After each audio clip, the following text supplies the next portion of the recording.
ามเจ้าของเกี่ยวกับการหาฮอดใสแล้วเมื่อไหร่จะเลิกหาเห็นปะล่ะตายแล้วมันก็ยังหาเด้เพราะมันหาก่อนที่จะตายอีกร่างกายบ่ได้สนใจว่าไผสิเป็นสิตายเด้ล่ะแต่ใจไปเด้ต้องคิ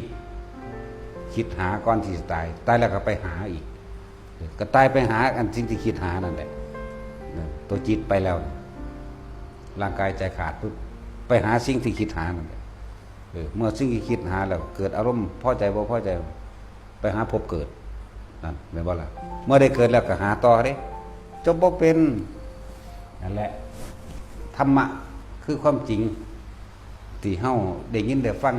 ที่แสดงอยู่เดี๋ยวนี้น้อมเอาไปประกอบเมื่อไหร่จะเลิกหาวิธีการเลิกหาวิธีการน้อมนำจิตให้เกิดศรัทธาในหนทางที่สิเฮ็ดให้เจ้าของพ้นออกจากการหา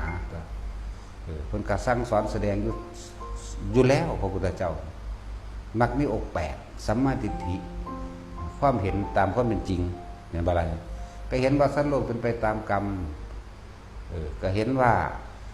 เหตุทั้งหลายทั้งปวงเกิดขึ้นจากจิตของเฮาเองก็เห็นว่าความเกิดเป็นทุกข์ด้วยประการทั้งปวงอยู่แล้วก็เห็นว่าสาเหตุแห่งความทุกข์เกิดจากไสก็คือความอยากคือความที่เฮาหาอยู่นี่เองเห็นบ่ล่ะก็เห็นว่าหนทางดับทุกข์คือมรรคมีองค์8นี่มันก็เกี่ยวกับมานี่หมุนกับมาหม่องเดิมนี่เห็นว่าโอ้แต่เฮาสิพ้นทุกข์ได้คือสิ้นแห่งตัณหาเดินนิโรธดับเกิดกลายเป็นบ่ต้องหาอย่างอีกเพราะว่าเห็นจิตเจ้าของที่กำลังหาเห็นความคิดที่กำลังแสวงหาอยู่มันก็ดับเองเห็นต้นเห็นเหตุความคิด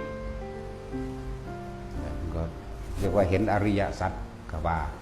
เรียกว่าเห็นเหตุและปัจจัยทั้งหลายที่ตัวเองเป็นทุกข์อยู่ก็ว่าเรียกว่าปฏิจจสมุปบาทในภาษาบาลีเหตุและปัจจัยหรือกฎธรรมชาติธรรมดาอิทัปปัจจยตาพอมีสิ่งนี้จึงมีพอมีสิ่งนี้จึงเกิดขึ้นถ้าบ่มีสิ่งนี้คือความคิดแสวงหาสิ่งนี้ก็ดับไปเกิดบ่ได้แน่นั่นแหละกฎแห่งสัมพันธภาพนั่นแหละเป็นกฎธรรมชาติธรรมดามันเป็นของมันดวงสัตว์เรื่องที่เรียกว่าธรรมนี่บ่ตายความจริงนี่มีอยู่เช่นนี้มีอยู่กับสัตว์มีอยู่กับทุกๆคน